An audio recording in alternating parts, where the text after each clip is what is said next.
મિત્રો, પ્રેમ, વંદન, જય શ્રી કૃષ્ણ, વાસુદેવ સર્વમ.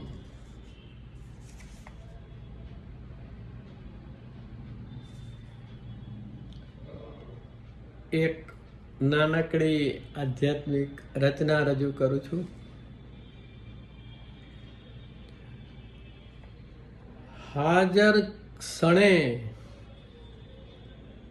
હાજર ક્ષણે ખાલી ખમ છે. હાજર ક્ષણે ખાલી ખમ છે. હાજર ક્ષણે પ્રજ્ઞાનમ બ્રહ્મ છે. હાજર ક્ષણે ખાલી ખમ છે. હાજર ક્ષણે પ્રજ્ઞાનમ બ્રહ્મ છે.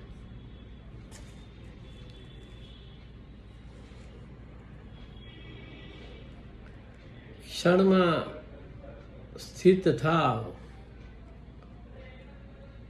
તો જ અવસ્થા, નિજ સ્થિતિ, બોધિ સ્થિતિ એ જ પ્રજ્ઞાન છે અને એ જ બ્રહ્મ છે અને એ જ આત્મા છે. દેહમાં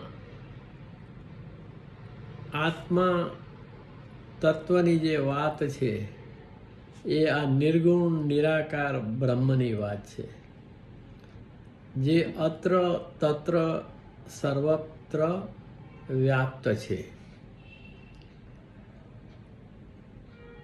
જીવાત્મા અલગ છે અને મૂળ સ્વરૂપે આત્મા પણ અલગ છે. તો હાજર ક્ષણે ખાલી ખમ છે. હાજર ક્ષણે પ્રજ્ઞાનમ બ્રહ્મ છે. કે અમન અબુદ્ધિ ચૈતન્યમાં નેતિની વાત છે. મનોબુદ્ધય અહંકાર ચિત્તાની નાહમ ન ચ શ્રોત્ર જીવે ન ચ દ્રાણ નેત્રે ન ચ વ્યોમ ભૂમિ ન તેજો ન વાયુ ચિદાનંદ રૂપ શિવોહમ શિવોહમ. તો તમે મન પણ નથી હોતા, તમે બુદ્ધિમાં પણ નથી હોતા અને તમે માત્ર ને માત્ર ચૈતન્ય તત્વ અથવા તો સભાન, સચેત અને સજગ હો છો. તો અમન અબુદ્ધિ ચૈતન્યમાં આત્મસ્મરણે નમો નમ છે. આત્મસ્મરણે નમો નમ છે. હાજર ક્ષણે ખાલી ખમ છે. હાજર ક્ષણે પ્રજ્ઞાન બ્રહ્મ છે.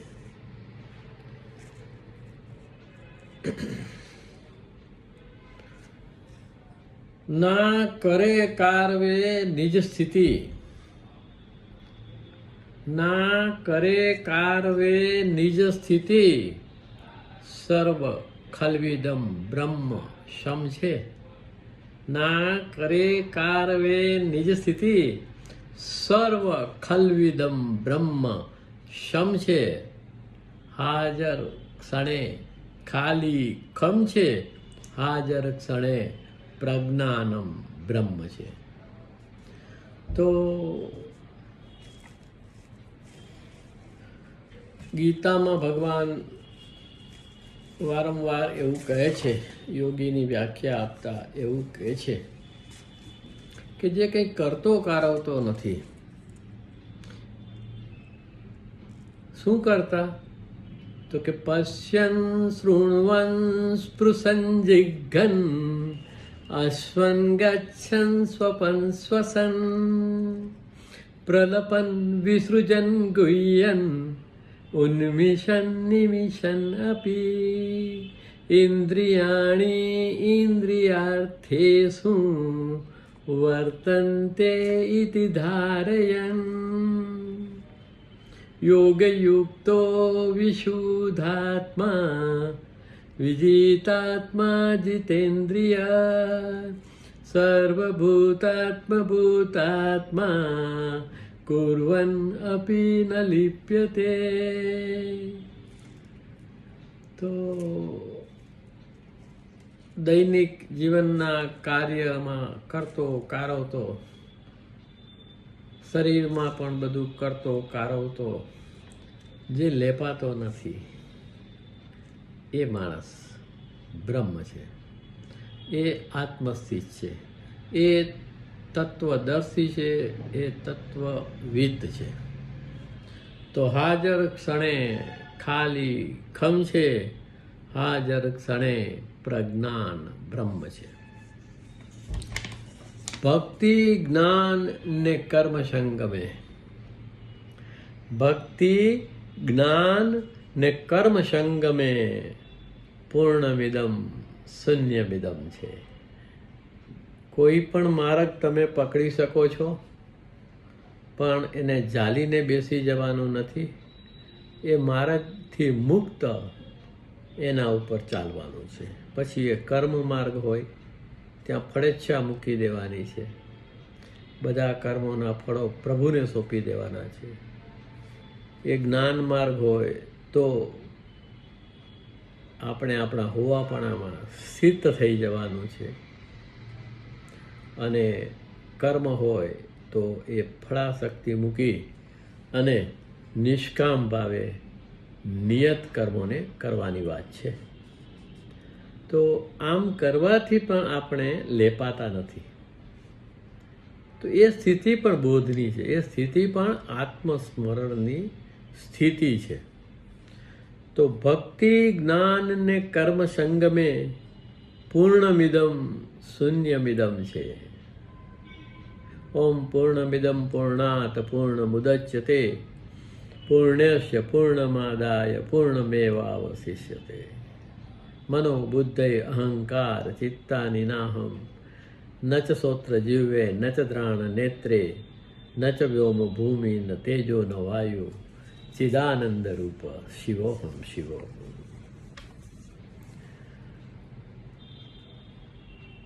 નામ રૂપ અથવા તો નામનો જપ કરવો એ કઈ સ્થિતિ છે? પ્રજ્ઞાન માણસો યાંત્રિક રીતે નામનો જપ કરવો એને એક જાતની એકરૂપતા ગણે છે. એ તમને નિર્વિચાર કે નિર્મળની સ્થિતિ આપતી નથી. એટલે જે બોધિપુરુષો છે, ઓશો છે, ત્યાર પછી બીજા જે પણ પ્રજ્ઞાન પુરુષો થઈ ગયા છે, એ બધાએ, ઇવન કબીર સાહેબે બી કહ્યું છે કે નામ રૂપ તો જુજવા કરવા પડે, પોતાના અને ઈશ્વરના પણ. એ એક જાતની મનોબ્રહ્મણા છે. હા, નિર્મમ નિર્લેપ નિષ્ફૃ રહી અને જો એ જપ થતો હોય, જો એ જપ આપના શ્વાસોશ્વાસની સાથે સંલગ્ન હોય, શ્વાસોશ્વાસની સાથે સંલગ્ન હોય, પ્રાકૃતિક કેન્દ્રની વાત છે, ક્રિયા કેન્દ્રની વાત છે. આમ તો બધા જ કેન્દ્રો સાથે મળીને કામ કરે. ચારે ચાર રાજાના દાપણ અને સાણપણની વાત છે. ચારે ચાર રાજાઓનું દાપણ ઊંચામાં ઊંચું સાણપણ છે, એવું ચતુર્થ માર્ગના ગુરુઓ કહે છે. તો નામ જપમાં એક રૂપતા નિર્વિચારે એકમ રૂપ છે. નામ જપમાં એક રૂપતા નિર્વિચારે એક રૂપમ છે. હાજર ક્ષણે ખાલી ખમ છે, હાજર ક્ષણે પ્રજ્ઞાન બ્રહ્મ છે. જ્યારે તમે હોવ છો ત્યારે સામાન્ય રીતે તમે નિર્મમ નિર્લેપ નિષ્ફૃ અને સમગ્રથી સભાન, સચેત અને સજગ હો છો. એમાં સમયનું ડાયમેન્શન પણ રહેતું નથી. એ બોધી અવસ્થા ઊંચામાં ઊંચી અવસ્થા છે. હું ને હરિ પણ એકમેક થઈ જાય છે. ખરેખર તો એ ખરેખરો હું જ તમારો હરિ છે. હરિ શબ્દ છે, બાકી હરિ અવસ્થા છે, એ અનુભૂતિ છે. એ આ સાધનાથી પ્રાપ્ત થાય છે.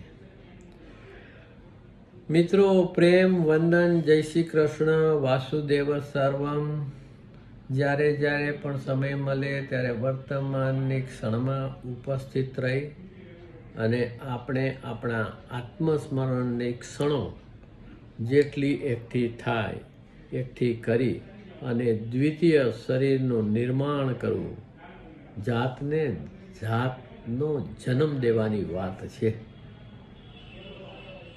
જે ખરેખર આત્મ સ્વરૂપ છે. તો આત્માને તમારે ક્રિએટ કરવો પડે છે અને એ વાત છે આત્મસ્મરણ. ઘટના અલૌકિક છે, અલૌકિક છે. આખરે તો આ અવસ્થા તમને એક મૌન શાંત કરે છે. શબ્દો ખાલી એક આંગળી ચીંધવા માટે બોલવા પડે છે. ઘણા સંતો, મહંતો, જ્ઞાનીઓ, પ્રબુદ્ધો કરુણાવશ ભાષાનો સહારો લઈ અને આપને એ બતાવે છે કે ચાંદા મામા તો ત્યાં છે. તો પ્રેમ વંદન, જય શ્રી કૃષ્ણ, વાસુદેવ સર્વમ. આપણે સૌ એ તત્વદર્શી થઈએ કે સત શું છે અને અસત શું છે, એનો ભેદ આપણે પારખી શકીએ.